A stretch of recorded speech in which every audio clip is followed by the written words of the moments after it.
বাংলা সাহিত্যকথা চ্যানেলে সকলকে স্বাগত। আজ আমরা জীবনানন্দ দাশের লেখা মহাপৃথিবী কাব্যগ্রন্থের অন্তর্গত ৮ বছর আগের একদিন এই কবিতাটাকে নিয়ে একটু আলোচনা করব। এই ৮ বছর আগের একদিন কবিতায় আধুনিক জীবন ভাবনার যে অমোঘ ক্লান্তি জীবনকে মৃত্যুর সংকটে উপনীত করেছে, সেই সম্পর্কে জীবনানন্দের মনোভাবনার পরিচয়টা সুপরিস্ফুট করব।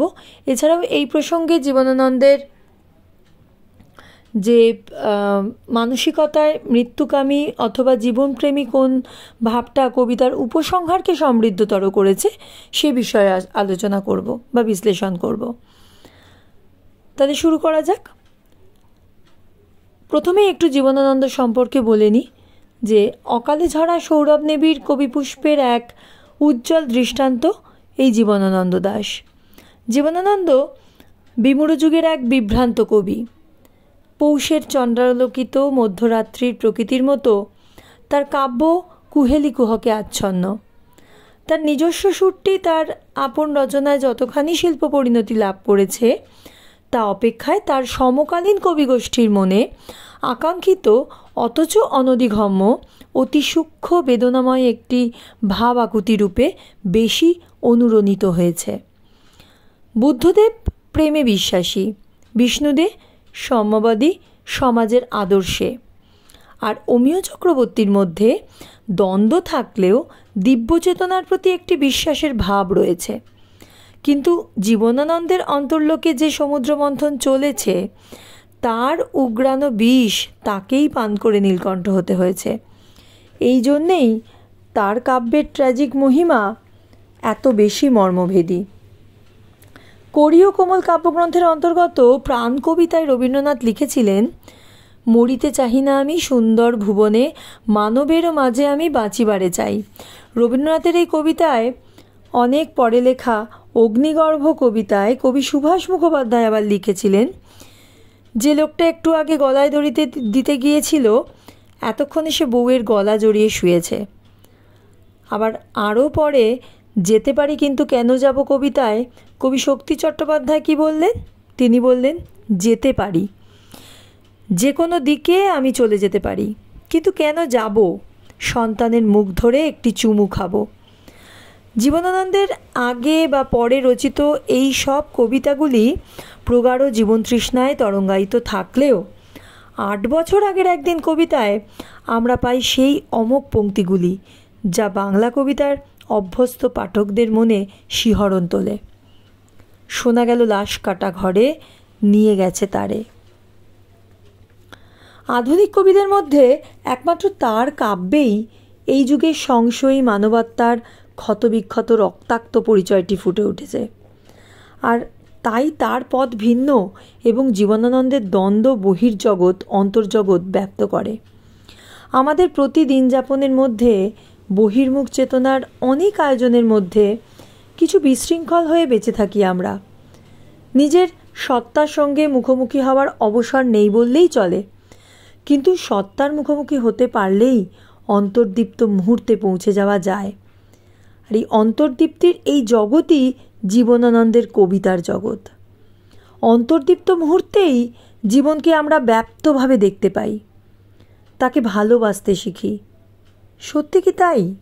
দেখতে পাই জীবনকে নাকি মৃত্যুকে? ব্যাপ্তভাবে না সংকীর্ণভাবে? ভালোবাসা না প্রত্যাখ্যান?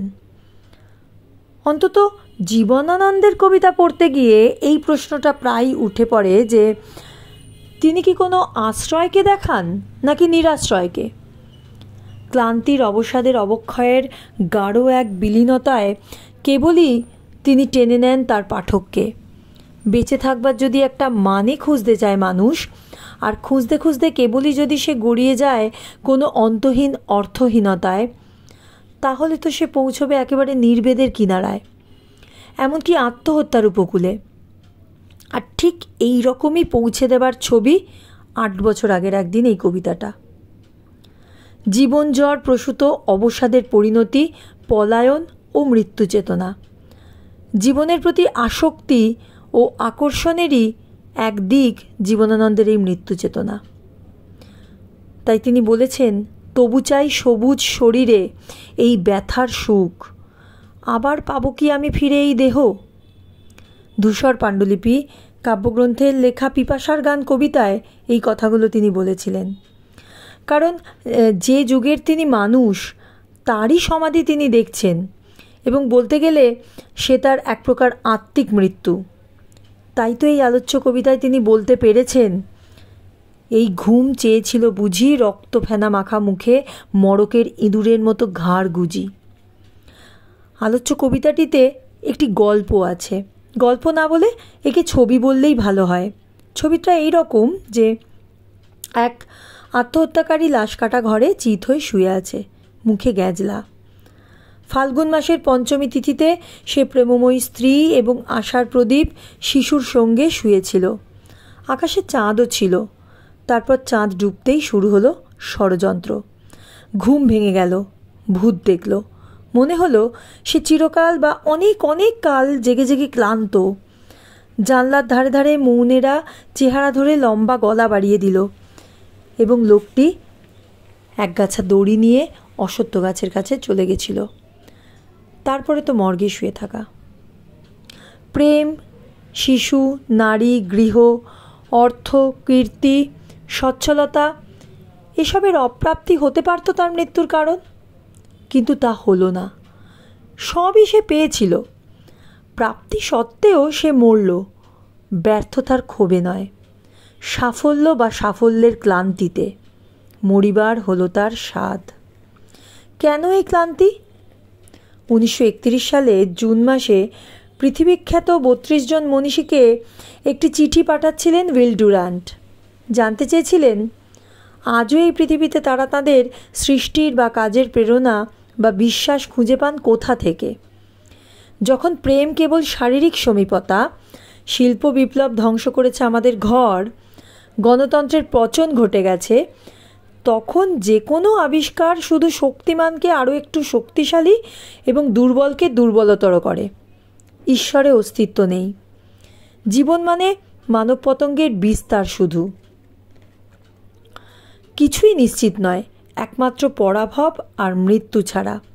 ঠিক সেই সময়েই তার নিজস্ব ডায়েরিতে জীবনানন্দ লিখেছিলেন যে আমাদের এই পৃথিবীতে এক্সাইল, অ্যাঙ্গুইশ, ইগনোমিটি অ্যান্ড মিজারির মধ্যে থেকে যাওয়া ছাড়া মানুষের আর কোনো উপায় নেই। অর্থাৎ এই অতিশয় বেদনা, নির্বাসন, অপমান, দুঃখ, কষ্ট, যন্ত্রণা, এই সব কিছুর মধ্যেই মানুষ আবিষ্ট থাকবে। ডুরান্টের কথাগুলির সঙ্গে সঙ্গে সাজিয়ে নিতে পারি জীবনানন্দের এইসব লাইনগুলিও। প্রেম নেই, প্রেম ব্যসনের দিন শেষ হয়ে গেছে। অথবা পঙ্গপালের মতো মানুষেরা চড়ে ঝরে পড়ে, কোথাও মহান কিছু নেই। আর তারপর, কিংবা মানুষের ভবিষ্যৎ নেই, এই জ্ঞান পেয়ে গেছে, আর তাই শেষ পর্যন্ত অরব অন্ধকারের ঘুম থেকে নদীর ছলছল শব্দে জেগে উঠব না আর। আমাদের আলোচ্য এই 8 বছর আগের একদিন কবিতায় কবি আত্মহত্যাকারী লোকটিকে প্রথমে সে, তারপরে তার, এই দুটো সর্বনাম ব্যবহার করেছেন সেই লোকটি সম্পর্কে। মাঝখানে হঠাৎ ওই প্রথম পুরুষ হয়ে উঠল আবার মধ্যম পুরুষ তুমি। তিনি বললেন, তোমার অসহ্য বোধ হলো, মর্গে কি হৃদয় জুড়ালো। তারপর কবি আমিতে চলে এলেন। কি বললেন? বললেন আমাদের অন্তর্গত রক্তের ভিতরে, অথবা আমাদের ক্লান্ত করে। তারপরে স্তবকের শেষ চরণে তিনি বললেন শুয়ে আছে টেবিলের পরে। অর্থাৎ আবার ফিরে গেলেন সেই সেতে। যে ছিল সে, তার উত্তরণ তুমি হয়ে আমিতে, আবার ঘুরে গেল সেতে। অথবা এ কোনো উত্তরণই নয়, সে বলে অপরিচয়, স্বল্প পরিচয়ের দূরত্বে ঠেলতে চাই যে আত্মঘাতীকে, সে তো আসলে অতি ঘনিষ্ঠ আপনারজন। তুমি আসলে আমি। এই গভীর সত্যটি মেনে নিতে বড় ব্যথা। তারে নিয়ে গেছে লাশ কাটা ঘরে, এ কথা বলে নিজেকে এক ধরনের বাঁচিয়ে রাখা চিন্তা জ্বর থেকে, কিন্তু ব্যর্থ চেষ্টা। কবি দেখলেন অশ্বত্থ গাছের তলায় দড়ি হাতে দাঁড়িয়ে খুব চেনা এক সে, এই সে তো আমার ক্লান্তি, আমার বিপন্ন বিস্ময় নিয়ে লাশ কাটা ঘরে শুয়ে আছে, অর্থাৎ শুয়ে আছি আমি। আশা না নিরাশা, জীবন না মৃত্যু, সঞ্চার না স্তব্ধতা, এর মধ্যে কোনটা শেষ পর্যন্ত বড় হয়ে ওঠে জীবনানন্দের লেখায়? এই প্রশ্ন কখনো কখনো উঠেছে, আর তার উত্তরে বলাই যায় কোনোটাই নয়। আমাদের অভিজ্ঞতার সব কিছুকেই দ্বিকোটিতে সাজিয়ে দেখার অভ্যাসটাই আমাদের সবচেয়ে বড় সমস্যা।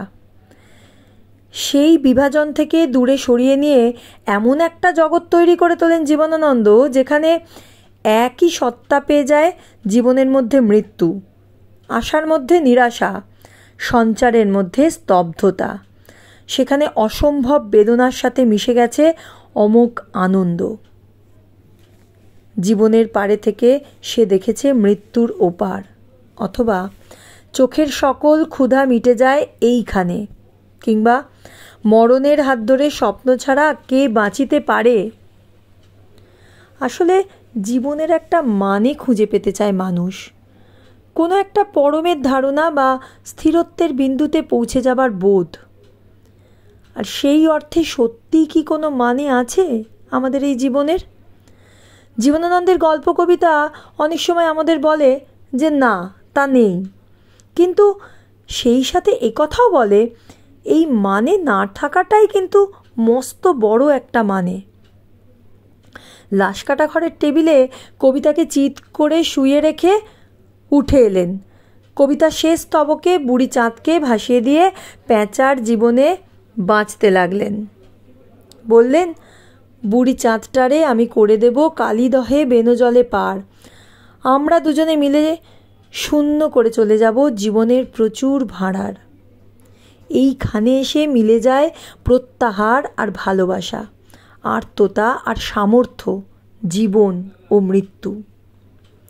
কবিতার সমাপ্তিতে যদি কেউ হতাশায় ডুবে যান, জীবনকে ঘৃণা করতে শেখেন, কবিকে পলায়নবাদী বলতে চান, হয়তো বলতে পারেন, তাতে কবির কিছু যায় আসে না। আসলে এই কবির কবিতা কোনো বক্তব্য বলে না তো। এই গেল 8 বছর আগের একদিনের কবির এই কবিতায় তার মৃত্যু চেতনার বিশ্লেষণ। আসলে লোকভীরু জীবনানন্দ সর্বদাই একটা আপনভোলা কবিত্বের নির্জনতায় বাস করতেন। একাকিত্বের দুর্গম নভশ্চর এই জীবনানন্দ কাছের মানুষের কাছে একটা পরম বিস্ময়, আবার দূরের মানুষের কাছে আত্মার আত্মীয়। সব সত্তা দিয়ে, চেতনা দিয়ে তিনি এই বিশ্ববোধ এবং ব্যক্তিত্ববোধের সমন্বয় খুঁজেছেন।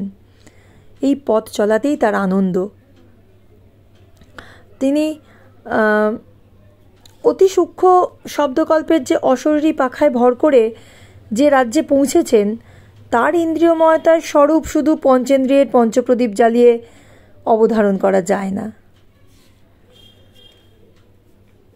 তো সাহিত্যে, বাংলা সাহিত্যে কোনো রকম বিপ্লব করবার ইচ্ছা কিন্তু তার ছিল না, কিন্তু কতগুলো বড় বিপ্লব তার কবিতা ঘটিয়ে দিয়েছে। এই হলেন জীবনানন্দ। তো আজকে আমরা এই কবিতাটা নিয়ে আলোচনা করলাম। তোমাদের কেমন লাগলো জানিও, এবং আমার এই চ্যানেলটি যদি তোমাদের ভালো লেগে থাকে তাহলে অবশ্যই আমার চ্যানেলটিকে সাবস্ক্রাইব করো, লাইক এবং শেয়ার করতে ভুলো না। আর পরের দিন আমরা আরও আরেকটি কবিতা নিয়ে ফিরে আসব। আজকে এই অবধি থাক। ধন্যবাদ।